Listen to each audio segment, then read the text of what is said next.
This couple is quietly discussing their child's bright future when, at that exact moment, a delivery girl rushes into the office, hurriedly places a parcel on the table, and immediately turns to leave. When the man tries to stop her, she glances back briefly and quickly runs off. Surprised, the man starts chasing after her. The delivery girl, in a panic, runs up to a boy, takes food out of her bag and says, "Hey, you must be hungry. Your sister brought you something to eat. Here, eat. Go on." The boy asks seriously, "Did you eat?" As soon as the delivery girl says, "Yeah, I already ate," the man suddenly catches up to her and asks, "Why did you run away from there?" Just then, the wife arrives, slightly out of breath, and asks, "Who are these two?" The man, hesitating, replies calmly, "They're my children from my first marriage." Then, turning to the girl, he asks, "What are you two doing? Why are you working delivery? And why are you collecting bottles? Didn't you study properly? Didn't you get into college?" As the boy is about to speak, his sister stops him. The man says sternly, "What are you hiding from me? Just tell me the truth." The boy, hesitating, pulls out some documents from his bag and hands them to his father. "Just take a look yourself." The man looks at the file in shock. North University? Then, opening the second file, he looks at the girl. Wa Bay University? What happened to you two? You got into such great universities. Why didn't you go? Why are you doing delivery work? The girl, crying, says, "Dad, we don't have the money to pay the tuition." Startled, the man says, "How is that possible? I sent money to your grandmother every month. Didn't you receive it?" The boy, in a trembling, pained voice, says, "The money was with Grandma. She gave it to our uncle to buy a house. We had nothing left for college." The delivery girl adds hesitantly, "Grandma said there's no point in studying so much. It's better to start working early and earn money." Shocked, the man asks, "Where is your mother? Doesn't she care about you?" The boy, crying and shaking, says, "Mom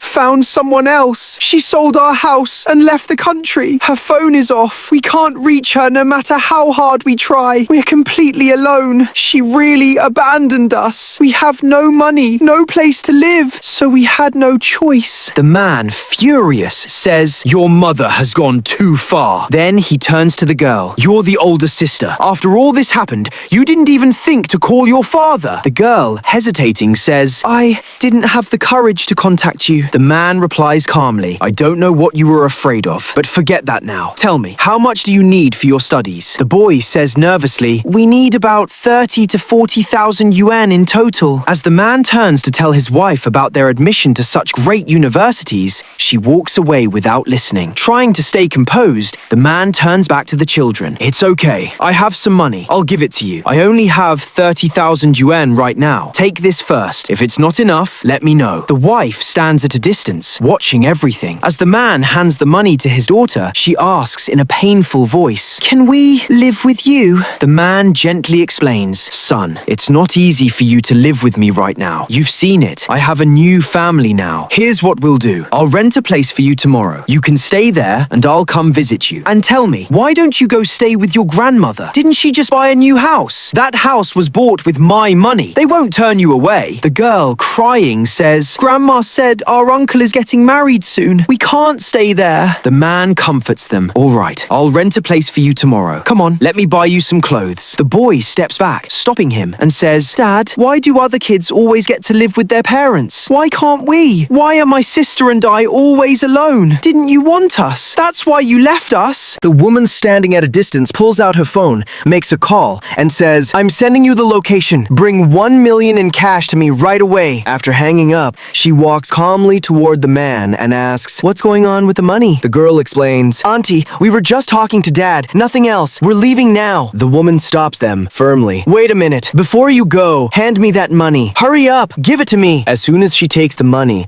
the stepmother calmly says, "You two, go sit over there for a while. I need to talk to your dad privately. Don't worry. I'm not going to argue with him. Just go sit over there." After the kids leave, the wife seriously asks, "What do you mean by giving them this money?" The husband lowers his gaze, ashamed, and says softly, "Wife, I'm sorry. I shouldn't have given them money without asking you. I know this isn't fair to you, and it might even hurt you, but they're my children. Their mother has already abandoned them. If I don't step up for them, then tell me, what kind of person does that make me?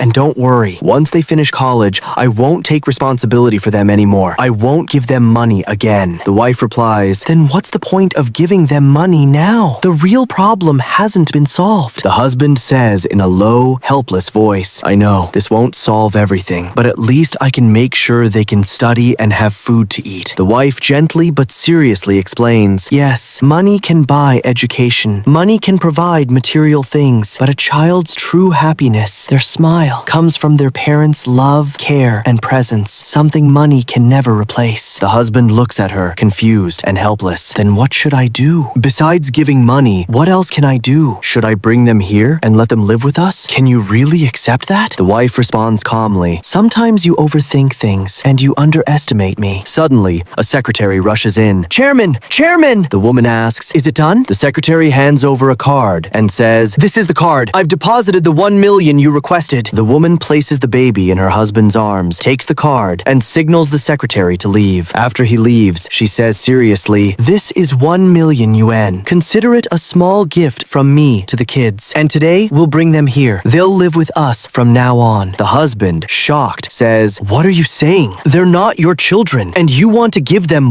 1 million? That's not fair to you. The wife gently and sincerely explains, do I really have to give birth to them to accept them as my own? We're married now, so your children are my children too. And when you got divorced, who knows what those innocent kids went through, how they managed to survive on their own. They've already suffered enough. As your wife, it's my responsibility to fill that void in their lives. As long as I'm here, they shouldn't be deprived of a mother's love, because in the end, I am their mother too. Let's give them everything they've been missing and build a complete, loving home for them. At that moment, the kids stand up from a distance and shout loudly, Mom! Hearing this, the woman smiles with joy and says, come here. Friends, you tell me, did I make the right decision by bringing my husband's children from his previous marriage to live with us or not? Was accepting them like my own children the right choice? Or should I have done something differently? Your opinion means a lot to me, so please share your thoughts in the comments. If you liked the video, don't forget to like it and subscribe to the channel.